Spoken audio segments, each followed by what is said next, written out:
welcome to my channel. I kept thinking I wanted to talk to you today. I don't know if we want to call it Motivation Monday. Maybe we will call it Motivation Monday. But I wasn't really sure. Like, I kind of know what I wanted to talk about. But then I'm like, well, maybe it'll just be boring. So I come in here to change my, let's see, my little, right there, my little thing. And I said, okay, here's your sign.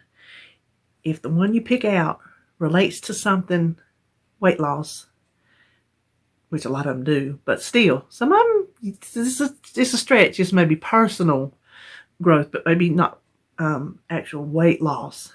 I said, then go ahead and talk to them.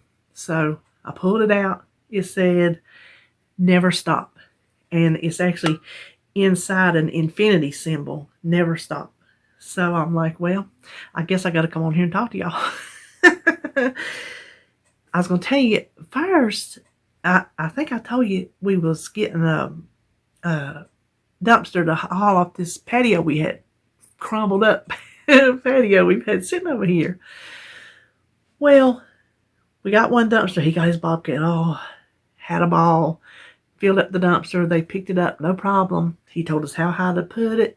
We measured it. We made sure it was like that rebar on the outside. We measured down, see how much it was. We measured down on the inside, see how much it was. We was on the money.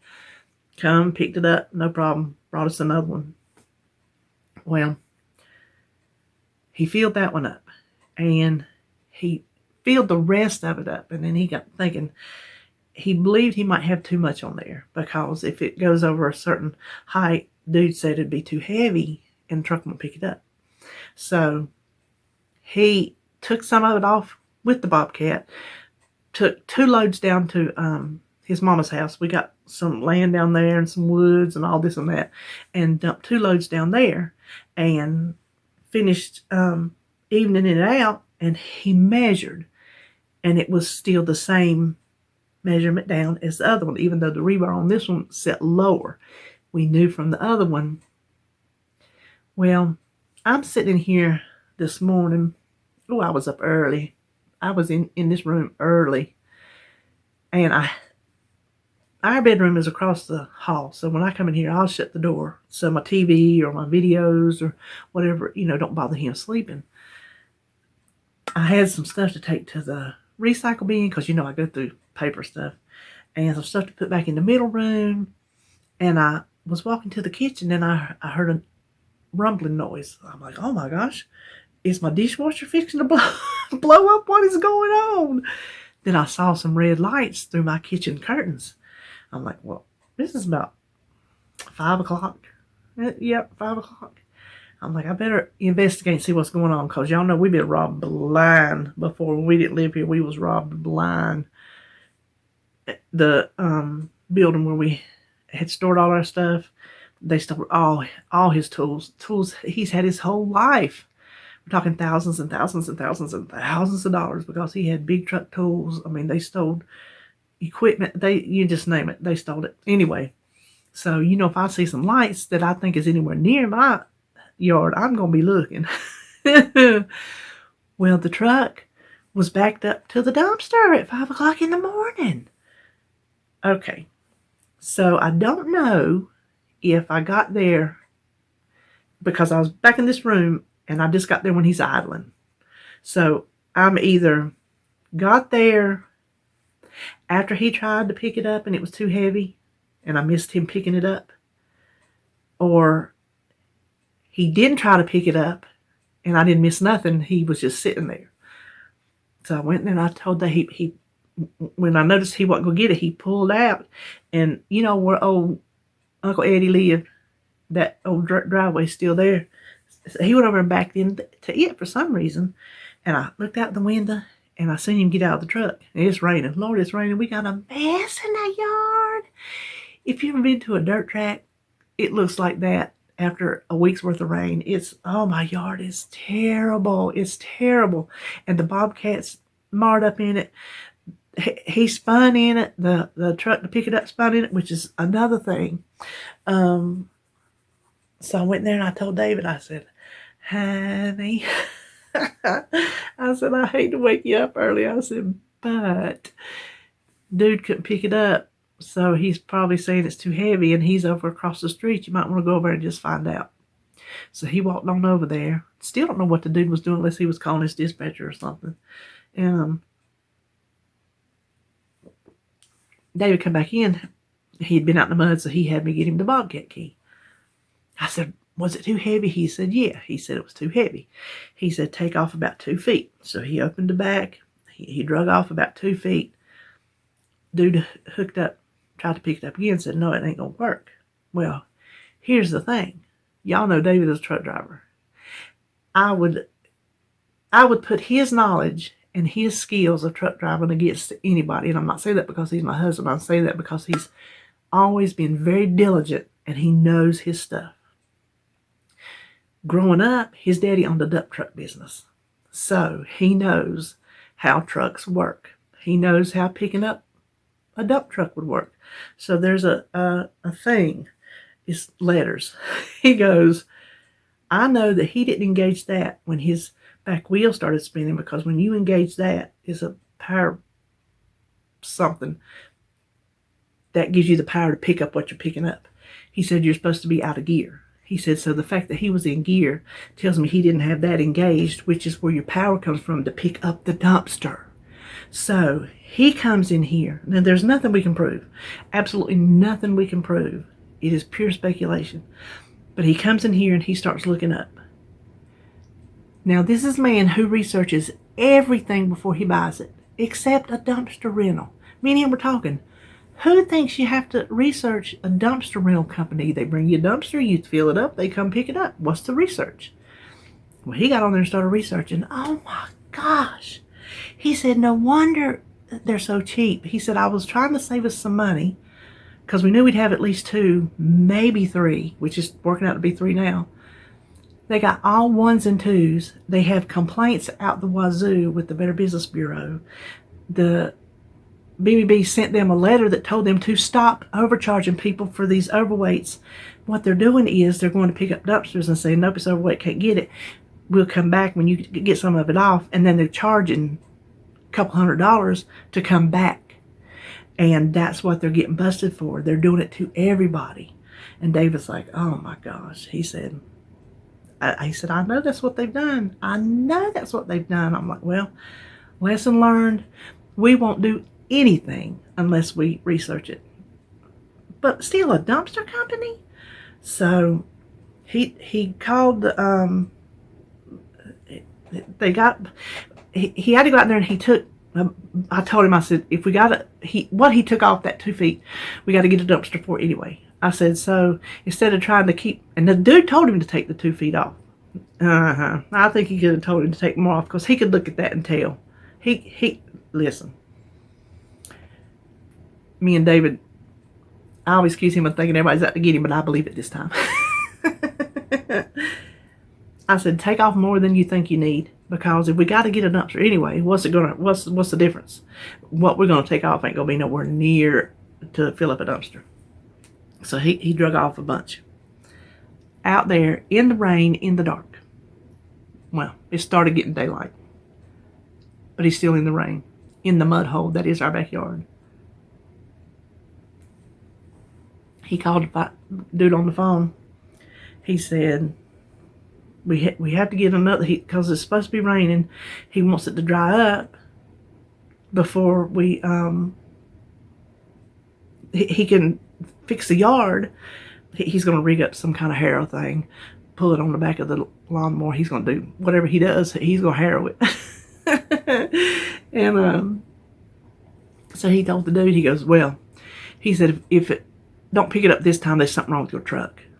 And I told David, I said, did he say about charging it? He said he would only charge. He was only charging. He mentioned charging for the 3rd dumpster. He didn't mention any kind of fee of coming back, overweight fee or nothing like that. I said, well, if he does, maybe you need to mention how the boy's driving the truck. He said, I was out there. He said, I wanted to say something to him so bad. He said, but I didn't want to step on his toes, try to tell him how to drive a truck. But I'm going to tell you, And did I tell you whenever he had his last truck, he owned his own trucking company. The last truck he owned, he drove himself. So before he got out of his own business and went to work where he's working now, he sold that truck. And we sold it on eBay Motors. Well, the boys come up, I don't know where they come up from somewhere. And they hadn't bought it yet. They bid on it. You know, whatever. They was taking it for a test drive. The boy was driving it. Dave was in the passenger seat. They head off. They get down the road a little ways.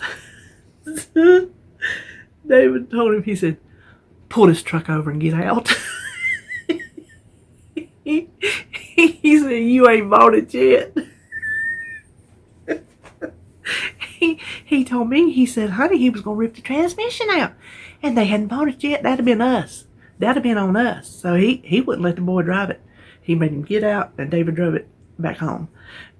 They went ahead and paid for it and bought it, and it was theirs then. But he didn't want to seem like he was telling the dude how to drive, but he knew from experience that he wasn't doing it right. So that's why we think we are being scammed.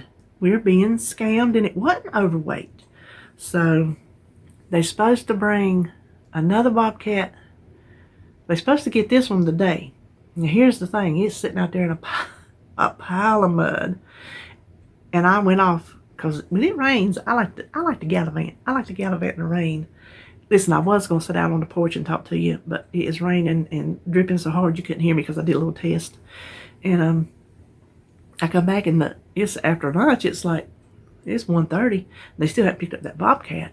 He said he's had them leave it here for 2 days before. I said, well, that would be good because they're bringing a new dumpster in the morning. They're picking this one up, dropping another one off, so he can load up the rest of that. He said if they wouldn't pick that up until tomorrow, and he don't pay for it. If they don't pick it up, you don't pay for it. You just pay for what, you got it for. He could get home in the morning and load that up and wouldn't have to get another Bobcat on Friday. Okay, now listen to this logic. So he waited till Friday because he wanted it to be a little drier. He called him back. He says, okay, this is Monday. He's giving him all this notice to Friday, right, to the dumpster company. He said, I got a Bobcat coming Friday. He said, but I'll have to do it Friday morning when I get home. So if I could schedule you to come get the dumpster at like noon or later. Get this. Dude says, we work 6 to 6. I'm not having them stay over late if it's after 12 o'clock. What? Okay, if it's 6 to 6 in the day, then they're going to be working at noon. And if it's 6 to 6, he was working this morning at 5 o'clock. And if it's 6 in the night to 6 in the morning, he'd brought the first one at 8 o'clock in the morning. So he was 2 hours after it. So he has no logic. There's no logic to his, I'm not having them work afternoon if they're working 6 to 6. So we think we're being hoodooed. And when it's all said and done, there'll probably be since we can't prove that we weren't really overweight, we can't really say nothing. But if they do try to charge us for coming back, then David said he's going to question him. He's going to say, I have experience. I know about how trucks work, and he didn't engage that thingy, and the wheels were spinning when it shouldn't have been, blah, blah, blah, blah, blah. I'm like, yeah, they don't know that you know what you know. So anyway, 14 minutes, we hadn't even got on to the subject of weight loss. Oh, well. And I didn't think I was going to know what to say. What I was going to talk about before I pulled up my little never stop is what I'm doing, this low carb. I touched on it, I guess on weigh-in day, maybe. And I think I probably have, my views are probably in the minority. I know there's some of you that agree with me, and some of you that don't. Some of you don't agree with the word I say, and you think it's a bunch of hooey, but you know what, that's fine. This is me and my life and my experience, and so this is how I'm living it. I don't think there's anything wrong. Okay, y'all know that he told me to get to a 40 BMI and he'll replace my knees. I pulled up the chart. That makes me have to lose 75 pounds, okay? If low carb is going to help me lose that 75 pounds to get my knees replaced, once my knees are replaced, then I'll go from there. Then I'll figure out, do I want to keep going low carb to keep the weight off, to get my back fixed? Because see, my knees, they've got to be done now because they're not getting me up. So if I get my back done, my knees are not going to pull me up and my back won't be able to. So the knees are going to have to come first. My thing is, if there is a specific goal that you have to reach, maybe you've got a health condition that is dire and it is dependent upon you to lose weight to fix that condition, then I say do what you have to do to get that immediate result, to get it done, and deal with the fallout later. Okay? Yes, you've got to learn how to eat. You've got to get a lifestyle. But I've not learned this lifestyle in 3 years. My knees are not going to last another 3 years. They're not going to last another year. So this has put me in a position of fix this now, whatever way I can do it, and worry about the fallout later. That's where I'm at. And I don't think there's anything wrong with that. If you, 3 years, and I hadn't got the memo yet, 3 years, and I think I got up the, what about my board back there? Does it say 65 or 70? And then, you know, for whatever reason, this, that, or the other happens, and I got back down now. I'm almost going to get back to 50. I'm not too far off. But I think if you have something that is pressing, if there wasn't anything pressing and there was nothing major that I had to get done, then I could still keep being in the slow learners group, because that seems to be what I'm in. Learning how to eat properly and lose weight at the same time. It's not happened in 3 years, or I would have lost more than where I'm at now, 40 whatever pounds it is, okay? I don't have 3 more years to go. I don't have 3 years left in my knees or my back. So that's why I'm going to stick on this low carb. And if I can't, my mind might tell me, girl, you know you like that sketty. You ain't going to give up that sketty. Well, guess what? If that's what I have to just do, if I just have to do it to get this done, then that's just what I'm going to have to do. It makes me think. And Joan, we were talking about it the other day, and she said on her video again today, being hungry ain't no emergency. Doing without spaghetti noodles ain't no flipping emergency. I'm not going to pass out and die because I didn't get spaghetti noodles, because I had to put some spaghetti sauce on top of some spaghetti squash. That's not the end of the world. If it's going to help me in this point in time, in this little space that I'm in, this little time, if it's going to help me get from point A to point new knees, then that's what I'm going to do. Am I going to want to give in? Yes, because guess what? Even when I was doing Weight Watchers and I could have anything I wanted, because that's the name of the game, is you can have anything you want. You just count your points. Knowing I could have it didn't keep me from wanting to binge on it. So even though I could have it, I still had trouble wanting it. Does that make sense?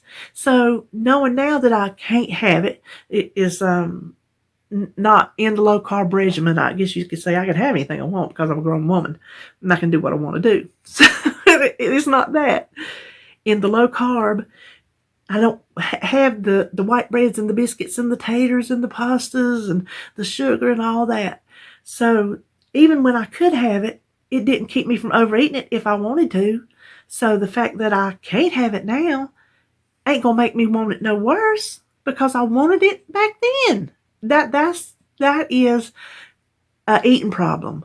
That's not a playing your own problem. That's a problem you have with eating. That's not going to go away no matter that. To me, I don't think that's ever going to go away no matter what plan I do. I don't care if I'm doing low carb, if I'm counting calories, if I'm doing Weight Watchers, if I'm doing Jenny Craig, if I'm doing Slim Fast. No, the problem is here. It's not with this. This is what wants little Debbie's.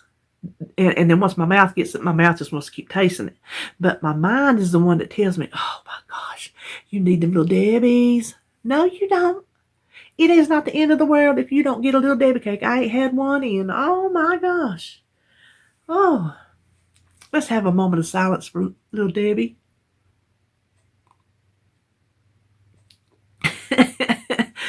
Bless her heart, she has been banished from my home. But what I'm telling you is, I don't see anything wrong with doing what you have to do. If you have time, if there's nothing pressing on you, if there's no health issues on you that require to be, that you got to get that weight off or else, then I would keep just plugging along. Never stop. That goes with whatever you're doing. Just don't stop. But if you got something pressing, I don't fault you for whatever it is you want to do to lose that weight. It ain't my place to tell you how to lose weight. If whatever you are doing is working and you have a goal in mind and you want to get that goal, then you do what you want to do. That's what I'm doing. I'm doing what I want to do because I'm grown like that. When I get to the place to where my weight is lost, and somebody said by Christmas, and that, I don't set goals because y'all know I don't do goals. But I'm saying I'm going to have this weight off by Christmas. That's what I want. I would like to have it off by Christmas. Start the new year with new knees. That would be the best Christmas present I could ever give myself. And if doing low carb, if next week I decide keto is the way to go, then guess what? I'm going to do keto.